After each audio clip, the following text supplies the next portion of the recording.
Channel B plus, নতুন সূর্যোদয়, নতুন বাংলাদেশ। আসসালামু আলাইকুম, সবাইকে চ্যানেল বি প্লাসে স্বাগত। দর্শক, আমাদের সাথে আজকে উপস্থিত রয়েছেন বিশিষ্ট কারি মাওলানা খন্দকার শহীদুল হক। জি জনাব খন্দকার শহীদুল হক, আপনাকে স্বাগত। জনাব শহীদুল হক, আমরা আজকে নির্বাচন কেন্দ্রিক কিছু কথা আমরা শেয়ার করব, যেহেতু খুব কাছাকাছি ত্রয়োদশ জাতীয় সংসদ নির্বাচন। প্রথমে জানতে চাইবো, আপনি কোন আসনের ভোটার? ওয়ালাইকুম আসসালাম। আমিও সকলকে দর্শক শ্রোতাকে সালাম দিচ্ছি। আসসালামু আলাইকুম রহমতুল্লাহি ওয়া বারাকাতুহু।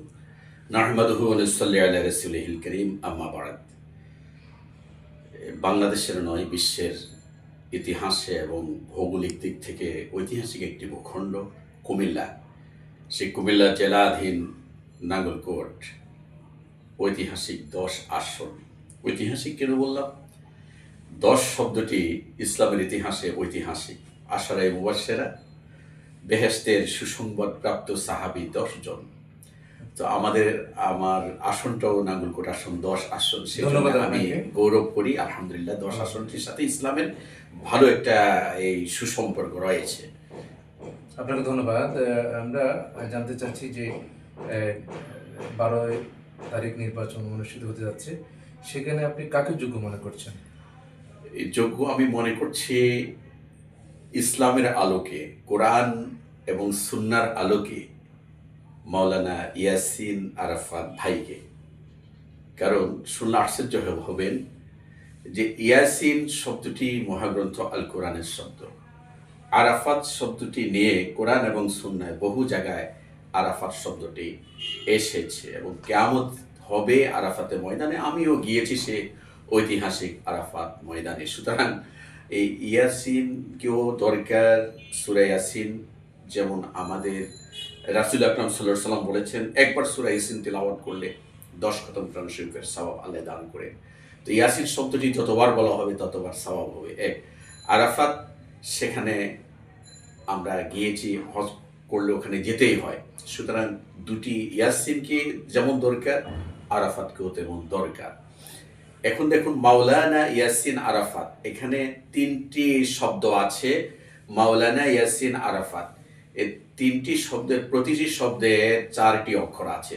3 4 12। এখন দেখুন, 12ই তারিখ নির্বাচন। এরপরে নামাজের সুন্নত মুআক্কাদা 12টি এবং নামাজে সুন্নত মুআক্কাদার মাসআলা 12টি, পাশাপাশি 5 ওয়াক্ত নামাজে সুন্নত মুআক্কাদার সংখ্যাও রাকাতও 12টি। আর সবচেয়ে বড় কথা হলো 12ই রবিউল আউয়াল রাসূল আকরাম সাল্লাল্লাহু আলাইহি সাল্লাম রাহমাতুল লিল আলামিন এই পৃথিবীতে এসেছেন। সুতরাং মাওলানা ইয়াসিন আরাফাত টোটাল এই 12, এই 3 4 12 অক্ষর, 12 তারিখ, 12ই রবিউল আউয়াল, 12টি মাসআলা এবং সুন্নত মুআক্কাদা 12 রাকাত। এই জন্য 12র সাথে থাকাই একটা মুমিন মুসলমানের একান্ত কর্তব্য। তার মানে এটা আপনার একটা গবেষণা? আমার একটা গবেষণা। পাশাপাশি আরো আশ্চর্য হবেন যে যেমন দাঁড়ি পাল্লা, এই দাঁড়ি পাল্লা শব্দটি নিয়ে তো কোরআন শরীফে আছে, হাদিস শরীফেও আছে। ওইদিকে যাচ্ছি না, আপনারা জানেন বিষয়গুলো। তো দাঁড়ি পাল্লা, এই দুটি শব্দের মধ্যে 5টি অক্ষর আছে। তাহলে আমরা এখানে পেলাম মাওলানা ইয়াসিন আরাফাত, এই 12টি সংখ্যা, 12 সংখ্যা। পাশাপাশি পেলাম দাঁড়ি পাল্লা, এখানে হলো 5, 12 আর 5 হলো 17।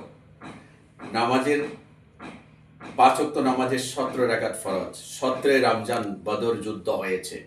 হ্যাঁ, সুতরাং এই ইয়াসিন আরাফাতকে দাঁড়ি পাল্লা মার্কা ভোট দিয়ে আমরা 12 তারিখ আমরা এই দেশ থেকে শিরক বেদাত দূর করব, যেমনিভাবে 17 রমজান রাসূল আকরাম সাল্লাল্লাহু আলাইহি সাল্লাম বদর যুদ্ধের মাধ্যমে শিরক বেদাতকে দূর করেছেন।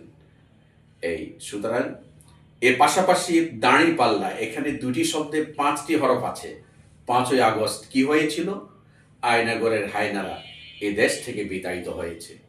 সুতরাং 10 নাঙ্গলকোট 10 ইয়াসিন, মাওলানা ইয়াসিন আরাফাত এই 12টি অক্ষরে 12টি সংখ্যা, এরপরে দাঁড়ি পাল্লা, এখানে হলো 5, 17। এই 17 এই শব্দটিও হচ্ছে আপনার এই বেজোড় সংখ্যা। আল্লাহ বেজোড়কে পছন্দ করেন। পাশাপাশি পাল্লা, এই পাল্লা শব্দটিতে এই 3টি হরফ আছে, 3টি অক্ষর আছে। পাল্লা শব্দটি 3টি অক্ষর আছে, এই 3টি মানে এটা বেজোড়। আল্লাহ বেজোড়কে ভালোবাসেন, পছন্দ করেন। আপনি একজন দেশের একজন কারি, আপনার কণ্ঠে একটু তেলাওয়াত শুনতে চাই। যাকে ওই বিষয়ের উপরে আরো গবেষণা আছে, পরবর্তী অনুষ্ঠানে আমরা আসব। প্রশ্নকারীকে আমি ধন্যবাদ। তাহলে আমি শুরু করছি প্রাসঙ্গিক একটি তেলাওয়াত।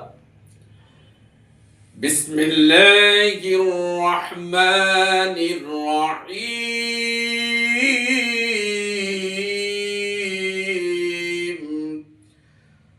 অসীম দয়ালু পরম করুণাময় আল্লাহর নামে। ইয়াসিন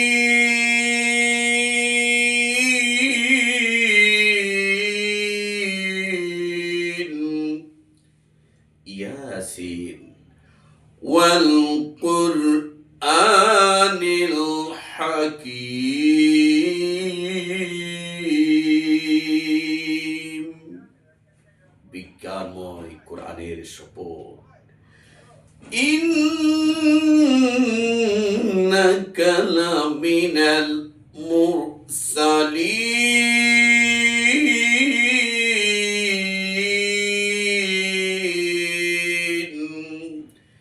নিশ্চয় আপনি রাসূলগণের অন্যতম একজন রাসূল। আলা সিরাতিন মুস্তাকিম। আপনি সরল সঠিক পথে সুপ্রতিষ্ঠিত, অধিষ্ঠিত। সাদাকাল্লাহুল আযীম।